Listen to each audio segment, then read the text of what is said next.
오늘 성령의 사람 12번째 시간은 성령님께서 주시는 권능을 회복하십시오 라는 제목으로 말씀을 증거하겠습니다. 성령께서 주시는 권능을 회복하자.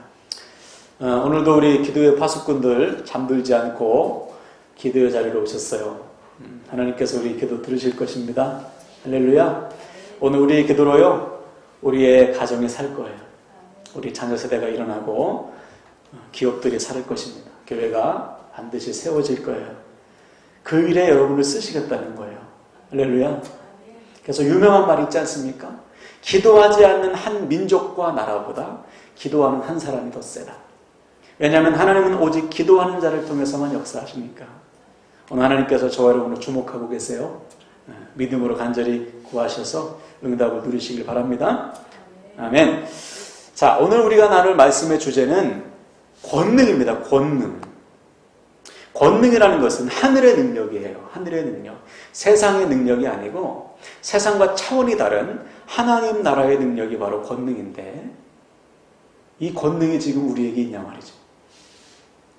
정답은 있어요. 있어. 사도행전 1장 8절에 보니까 오직 성령이 너에게 임하시면 너희가 권능을 받고 오라고 그랬어요. 주신다는 것이죠. 성령이 임하시면, 하나님의 영이 성령이 우리에게 임하시면 우리는 하나님의 능력을 소유하게 되는 거예요. 저와 여러분에게 하나님의 영이 임하셨잖아요. 아멘이십니까? 그렇죠? 누구든지 예수 그리스도를 주로 고백하는 자는 성령께서 임하셨어요. 바꿔 말하면 성령이 아니고서는 우리가 예수님을 나의 주님, 나의 그리스도라고 고백할 수 없어요. 그런 의미에서 보면 우리 모두는 다 성령께서 임하셨습니다. 우리에게 권능을 주셨단 말이에요. 근데 문제는 뭐냐면 우리의 삶에 그러한 권능이 나타나야 된다는 거예요. 성령이 임하셨으면 그의 삶에 성령의 권능이, 즉 세상과는 차원이 다른, 세상이 볼 수 있는 능력이 우리 삶에 반드시 드러나야 된다. 나타나야 된다는 것이죠. 실제로 제자들의 삶을 보면 성령 받기 이전과 후가 완전 달라요. 성령 받기 이전에는 어떻게 했죠? 주님을 쫓아다닐 때는 표가 안 났어요. 주님께서 능력을 줬기 때문에. 근데 주님께서 돌아가시자마자 제자들이 어떻게 했습니까? 다 도망갔죠. 뿔뿔이 다 흩어졌어요. 다시 3년 반 전으로 돌아가서 물고기 잡는 거예요. 그러다가 주님께서 제자들에게, 부활하신 주님께서 제자들에게 뭐라고 했어요? 성령이 임할 거야. 예루살렘을 떠나지 말고 성령이 너에게 임할 때까지 기다려라. 그래서 제자들이 그때도 대놓고 기도하지 못하고 어디 들어가서 다락방 속에 들어가가지고, 원래 제자들이 기도하려면 어디서 해야 돼요? 성전에서 해야죠. 그죠? 근데 성전에서 하지 못하고 다락방에 모여가지고 기도했단 말이에요. 그때 성령이 임하자마자 그들이 어떻게 변했습니까? 즉시로 밖으로 뛰쳐나갔어요. 네. 밖으로 뛰쳐나가서 주의 복음을 선포하는 것. 십자가의 주님, 부활의 주님을 선포하고 주님께서 자기들에게 주셨던 하나님 나라의 복음을 막 선포하는 것이죠. 완전히 달라졌어요. 완전히. 성령이 임하면 사람들이 달라져요. 사람들이 깜짝깜짝 놀라는 것이죠. 아, 저 사람들 무식한 어부들 아니냐. 그런데 어떻게 저들의 입에서 하늘의 신령한 말씀이 이렇게 터져나오느냐. 모든 사람들이 놀랐어요. 성령이 임하면 주변 사람들이 알아보게 돼 있어요. 이러한 변화, 이러한 능력이 우리에게 있냐 말이죠. 그래서 초대교회 역사를 보면요, 성령 받은 성도들이, 성령 받은 제자들이 막 나갈 때 하루에 막 3,000명씩 회개하고 4,000명씩 회개하고 주님께 돌아왔어요. 병든 자가 고침받고요, 죽은 자가 일어나고요, 귀신이 떠나갔어요. 놀라운 기적이 일어났어요. 성령이 임하면 권능이 임하기 때문에 여러분, 이 밤에 우리 권능을 회복하시길 바랍니다. 그래서 우리나라 기독교 역사에도 보면 1903년도에 부흥의 불이 떨어졌어요. 저 원산에, 북한에 있는 원산에 감리교 선교사 하디가 강단에 딱 섰어요. 강단에 딱 서서 설교하려고 하는데 성령께서 원고대로 설교하지 못하게 하시는 거예요. 밤새 고민하며 준비한 원고는 입을 딱 막으시고 갑자기 회개가 터져 나왔어요. 성도들에게 이렇게 말했어요. 여러분, 제가 죄인입니다. 제가 의사로서, 외국인 선교사로서 와보니까 여러분 너무나 무식하고 내 말을 안 듣고 그래서 여러분 저주했습니다. 제가 하나님께서 맡기신 양들인 여러분들을 제가 저주했어요. 무식하다고, 더럽다고, 교양 없다고. 막 울면서 회개하니까요. 여기저기서 일어나서 회개합니다.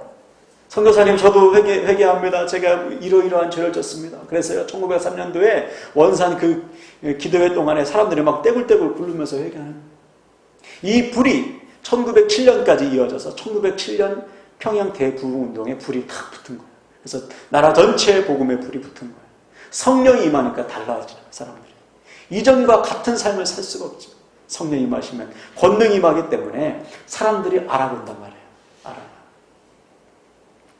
이것이 바로 성령이 우리에게 임하시면 나타나는 변화와 능력이에요. 물론 분별은 필요합니다. 능력이 나타난다고 해서 다 성령의 능력은 아니에요. 사단 마귀도 능력이 있으니까. 그런데 사단 마귀의 능력과 성령의 능력은 반드시 구별된 차이점이 있어요. 뭐냐? 사단 마귀가 임하면 반짝 신비한 체험은 할 수 있지만 삶이 아름답게 선하게 변하지는 않아요. 근데 성령이 임하시면 삶이 아름답게 선하게 변합니다. 요즘 여러분 차를 타러 돌아다니다 보면 곳곳에 이단들이 탁자를 탁 펴놓고 전도하는 거 볼 수 있죠. 와, 독해요, 독해. 이렇게 추운 날에 하루 종일 전도합니다. 오늘은 안 하더라고, 오늘은. 너무 추우니까.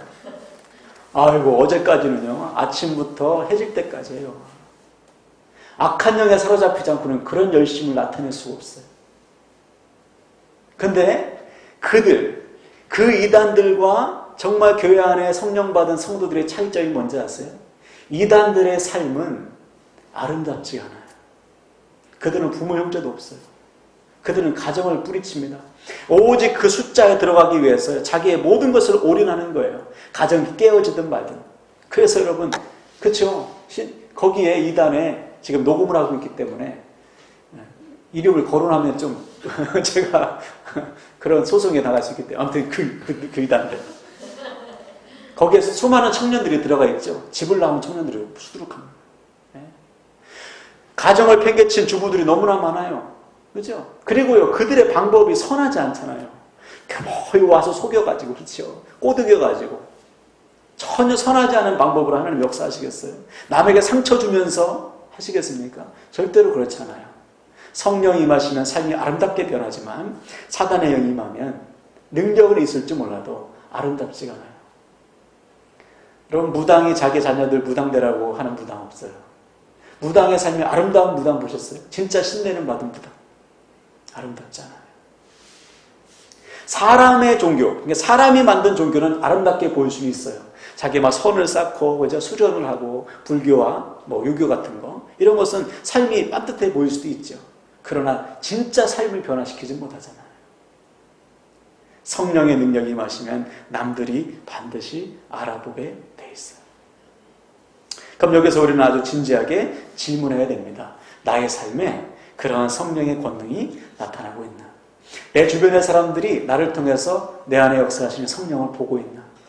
마치 요셉을 통해서 살아계신 하나님을 요셉 주변의 사람들이 봤듯이 나를 통해서 내 주변의 사람들이 나의 변화된 삶을 보고 있는가? 내 안에서 역사하시는 성령을 보고 있는가? 이게 중요한 거예요. 안타깝게도 오늘날 교회 안을 보면 그러한 성령의 권능을 찾아보기가 정말 쉽지 않습니다. 왜냐하면 교회 자체가 가르치지 않아요. 여러분, 성령의 권능을 회복해서 세상 사람들에게 우리가 그리스도임을 보여줘야 됩니다. 구별된 삶을 살아야 됩니다. 이렇게 많이 설교하잖아요. 여러분, 예수 믿으면 복 받고요. 예수 믿으면 병 고침 받고요. 예수 믿으면 사업도 잘 되고 예수 믿으면 자녀가 잘 됩니다. 이런 말씀에는 좀 인기가 있어도 여러분 회개하세요. 여러분 성령 받아야 돼요. 변화돼야 돼요. 구별된 삶을 살아야 돼요. 이렇게 외치면 별로 안 좋아요. 지금도 별로 인상이 안 좋아. 근데 정말 중요한 게 뭐예요? 우리가 예수 믿는 이유, 복 받기 위해서 믿는 게 아니잖아요. 이미 받을 복 다 받았어요. 아멘이십니까? 이미 받을 복 다 받았잖아요. 구원의 복보다 더 큰 복이 어디 있어요? 이제는 우리가 세상을 살려야 되지 않습니까? 세상을. 근데 오늘날 교회를 보면 그 능력이 없는 거예요. 좀 잘하다가도 또 몇 사람의 뉴스나 TV에서 뻥뻥 잘못을 터뜨리면 믿는 사람들이 교회 영적 권위는 뚝뚝 떨어지는 거예요. 죄송해요. 목사들이 잘못해서 그래요. 오늘 본문에 등장하는 미가 시대에도 그랬단 말이에요. 여러분, 미가 시대는 지금으로부터 한 3,000년 전 아닙니까? 이 시대에도 하나님의 말씀에 대해서, 세상과의 구별된 삶에 대해서 아멘하는 사람들이 없다는 거예요. 없다. 세상과 구별된 삶을 살아라, 하나님의 백성으로 살아라, 이 말씀이 인기가 없었다는 거예요. 그래서 5절을 보세요. 내 백성을 유혹하는 선지자들은 이에 물 것이 있으면 평강을 외치나 그 입에 무엇을 채워주지 아니하는 자에게는 전쟁을 준비하는도다. 이런 선지자에 대해서 여호와께서 이르시되. 그렇죠. 미가 시대에 거짓 선지자가 있었어요. 이때에도 이단이 있던 거예요. 이들은 사람들에게 좋은 말을 합니다. 복채를 가지고 오면 입에 뭘 물려주면 좋은 말을 하는 거예요. 잘 될 거야. 너 자식이 잘 돼. 괜찮아. 아니면 겁줘서 너 이거 제사 안 지내면 너 큰일 나. 정성을 들여야지. 그러고서 돈을 뽑아내는 거예요. 사람들이 그들의 말에 좋은 말 해주니까 돈을 주면 사람들이 거기에 막 몰리는 것이죠. 미가 시대도 그랬단 말이에요. 여러분, 미가는 어떤 때 활동했던 선지자냐면 남유다 왕국이 망하기 직전이에요. 이때 하나님께서 미가를 통해서 어떤 말씀을 전하라고 하냐면, 여러분, 하나님 잘 믿어야 돼요. 하나님 잘못 믿으면 망합니다. 지금 나라가 망하기 직전이요. 여러분, 큰일 납니다. 이 말씀, 듣기 안 좋은 말씀만 막 전하는 거예요. 그러니까 사람들이 미가에는 안 오고 거짓 선지자에게만 가는 거예요. 이때 미가가 가슴을 치면서 답답해서 말하는 것이죠. 여러분, 저들은 하나님께서 받은 이상을 전하는 게 아닙니다. 하나님께서 받은 말씀을 전하는 게 아닙니다. 하나님의 영이 저에게 임하면 제 말씀 들어야죠. 답답해서 말하는, 답답해서. 그래서 오늘 본문 8절을 보세요. 이렇게 말했어요. 오직 나는 여호와의 영으로 말미암아 능력과 정의와 용기가 충만해졌어. 야곱의 허물과 이스라엘의 죄를 그들에게 보이리라. 그렇죠? 계속해서 회개의 말씀을 선포하겠다는 거예요. 여러분, 듣기 싫어도 하나님의 영이 나에게 임했습니다. 나는 세상과 다릅니다. 가짜와는 다릅니다. 나는 진짜입니다. 선포하면서 얘기하는 것이죠. 자, 그래서 여기 보면 진짜와 가짜의 차이점을 미가가 말하고 있는 거예요. 진짜와 가짜의 차이점. 세 가지 말했죠. 능력과 그다음 뭐예요? 정의와 용기. 차이점. 첫 번째 능력은 뭐예요? 하늘의 능력. 앞에서 말했듯이 세상의 능력과 구별되는, 차별되는 하나님의 능력을 말하는 거예요. 하나님께서 주시는 능력. 사람들이 알아보는 능력.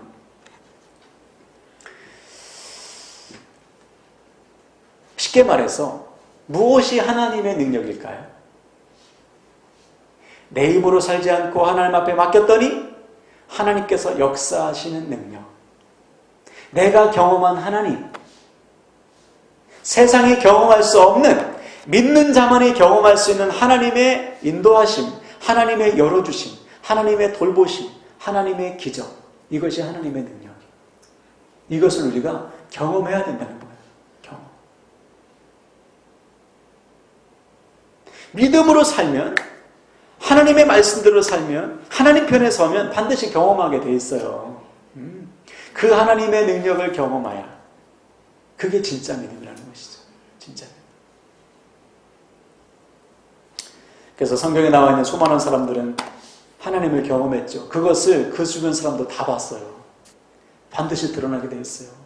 여러분, 축복합니다. 하나님의 능력 경험하시길 바랍니다. 순종하시면 돼요.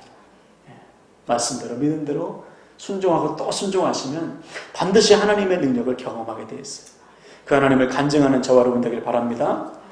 두 번째로 공의입니다. 공의. 성령이 임하시면 의로워져요. 즉 옳은 삶을 살게 돼 있어요. 거짓된 삶을 버립니다. 거짓말하지 않아요. 누가 봐도 옳은 삶, 정직한 삶을 살게 돼요. 그래서 우리나라 기독교 역사에 보면 이 양심전이라는 게 나오지 않습니까? 양심전. 이게 뭐냐면 사람들이 예수 믿고 난 다음에 회개했어요. 회개하고 나니까 하나님께서 양심을 팍 찔러가지고 회개하게 하시는데 남들에게 사기친 거, 돈 떼먹은 거, 잘못한 거, 이것을 돈으로 갚기 원하는 거예요. 그런데 찾아보니까 옛날에 뭐가 있어? 없잖아요. 못 찾잖아요. 사람들 뭐 이사 가거나 그러면. 그래서 경찰서에다 갖다 주는 거예요. 나 아무개 좀 찾아서 이 돈 좀 돌려주세요. 이런 경험이 처음인 거예요. 경찰서에서, 나라 전체에서. 그래서 이 돈을, 이름을 양심전, 양심돈이라고 양심전 함을 만들어 놔가지고 그리스도인들이 거기다 돈을 갖다 놓은 거예요. 의로워지는 것이지. 성령이 임하시면. 근데 오늘날 교회 이미지는 어때요? 의로운 교회입니까? 거짓말 잘하는 교회입니까? 거짓말 잘하는 교회지. 안 믿는 사람보다 거짓말 더 잘한다고 하죠. 여러분, 성령이 임하시면 우리는 의로운 삶을 살게 돼 있어요. 하나님께서 주니 공의를 회복하시길 바랍니다. 마지막으로 용기입니다. 이것은 담대함이에요. 세상 눈치 보지 않는 겁니다. 환경에 눌리지 않는 거예요. 담대하게 나아가는 거예요. 하나님께서 열어주실 길을 믿고 가는 것이죠. 다윗의 고백처럼 사망의 음침한 골짜기도 가는 거예요. 이것은 성령 받은 자만이 할 수 있는 거예요. 성령이 역사하시면요, 눈앞에 있는 상황이 흔들리잖아요. 여러분, 성령에 사로잡혀서 가시길 바랍니다. 성령께서 주시는 용기를 회복하세요. 담대함을 회복하세요. 그 담대함으로 살아야 우리는 어떤 상황도 이겨낼 수 있는 것입니다. 자, 그래서 말씀 마무리하는데요. 우리는 반드시 성령의 권능을 회복해야 된다. 이미 임하셨어요. 이미 권능이 주어졌어. 그 권능을 회복해야 됩니다. 그래서 세상과 구별된 삶, 주님을 증거하는 삶, 세상을 살리고 하나님의 나라를 이루어가는 성령의 사람, 그 삶을 살아내야 돼요. 반면에 성령의 권능이 없으면 세상을 이길 수 없어요. 나도 무너지고 내 주변도 무너지게 되어 있어요. 바라기는 오늘 미가에게 임했던 이 성령의 권능이 저와 여러분에게도 임하길 바랍니다. 그 권능을 회복해달라고 기도하세요. 반드시 성령의 충만함으로 회복해 주실 줄로 믿습니다. 아멘. 이 시간 말씀 붙들고 찬양합시다.